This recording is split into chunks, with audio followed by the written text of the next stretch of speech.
Abɛi ichoni jinyumai enyo. Waile hefel yeloni. Idani na wale ho feloni.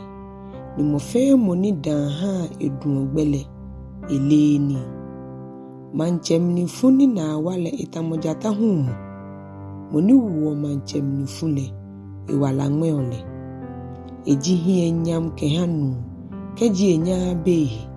Shikwashi afe kwashi ale bei ebeo. Hejolo ni hu ye humo be mnile.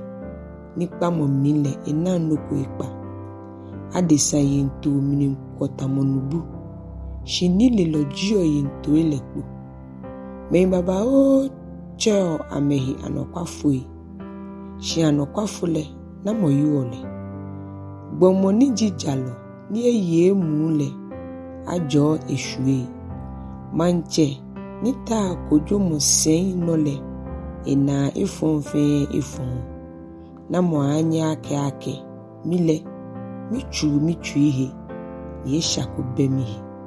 Insenita ishrotwe kesusu moni ishrotwe le yowa mihi fe. Beken bi tete ha ake amenife moni yowa mi. Nife moni le hiche jiu eja jiu. Toi ninu oni kehime ni na nile yowa ji moni fe nyone fe. Wo aka ngo ona keje na kaile wayo hia. Bele mo inwe ni ona ni oyoto. Ni helo keo akeno ni eheole. Ehi. Shikeji eyigbepe. Esha. Ake na lofu. Shikake ojira wate baba oye. Shinile ewie mole. Tengle oni. Moni damo gbosele. Ha ike itade atubwa waba. Ni moni damo manse nyusele. Ha ike ne dienche ehi atu awaba. Ma ni ake kutumpo nale engo. Shike fesele dan yoto kemlicha.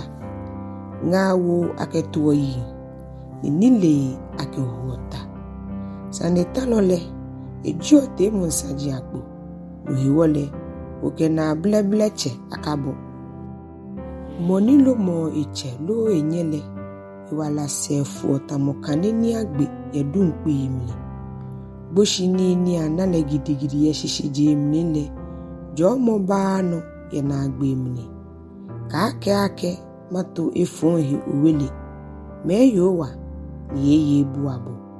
Inseni tei ni shele yowa mihi. Shishu monseni ehi. Gbomona ni famole yowa de yo.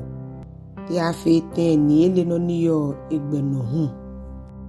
Eji choni ha gbomo ake esha ehi eke ake no konkroni.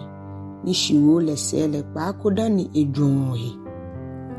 Ni na shiwo se dani edwenhi. Manche ni lo sha ifonfe lo amle. Ni eke shwili na ni chon amenoke gbeleo ame. Gbomo mumoni yo imnile yo wakanini. Ni ikpa gbomo mlingbe fe iko. Anokwa yeli ba manche yi. Ijale sane yeli ha imanche sema shishin. Oblayi anunyamji amehiwale. Shihimeji ahifeoji ameyite wanle. Yi pilamo falale ejumo isha. Nikpa yi hu chuotri mnife. Hallelujah. Abɛi ichonyumai enyo ke ekome. Manche chwile tamofa ni huwa ye yowa de. Ichomo le boni le dienche isumo. Gbomo gbefe gbeja ye le dienche ehie. Shi yowa lele chwimini ekwo. Jale sane yele ke kojomo papale. Isa yowa hie fe afolishan. Hino womo ke hewo chwile. Ifon felo akanini ni eshani. Hie shikalo jwe mole. Ike shere moba. Shimonike hejojo mofio nole. Ike ohiaba. Jetri ni ake laka monale. Lamoni huoni. Nigbele ta omoni. Ifon felo anife mo ifon jinle.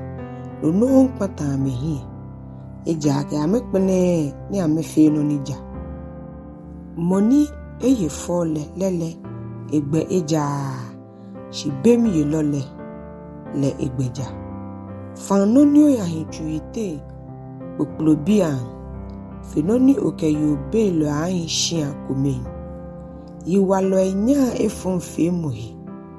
Amena ni me po ani efe amemobo.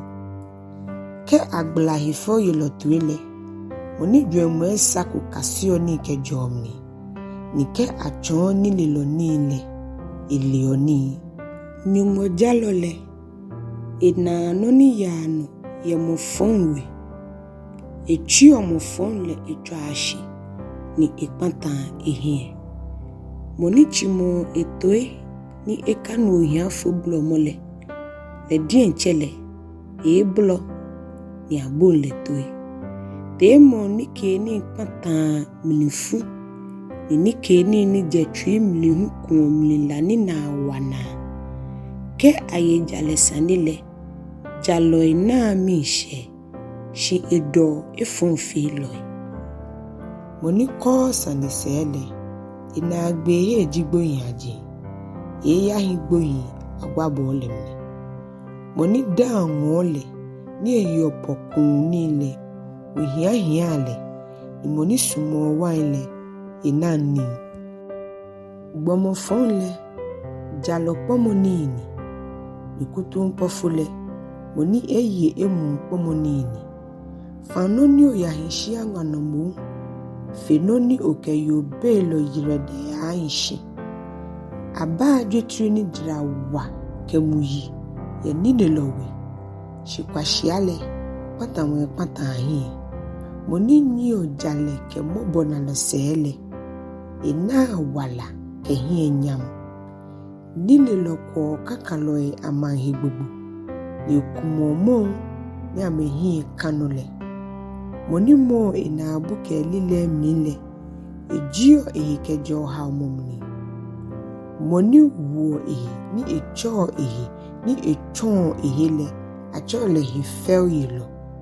Ani halo ni tao moni ngbiole. Eja ke ni jie kpele ni chumo. Da gbile mofon hie mi nkonino. Shijalole iha ni kama efon feloi afolile ni hinini. Blo ni ekebake hinsha. Amale odasefonu hie ahapata. Shiwe moni jo moninu sanidale ehioshida. Mofon kwa ehaha ehie. Shijalotuo egbejiano pepepe. Gomonile lo ni ashishunu lo inga wukobe. Nike Yehowa nole afunda. Asa opango atuota hubi.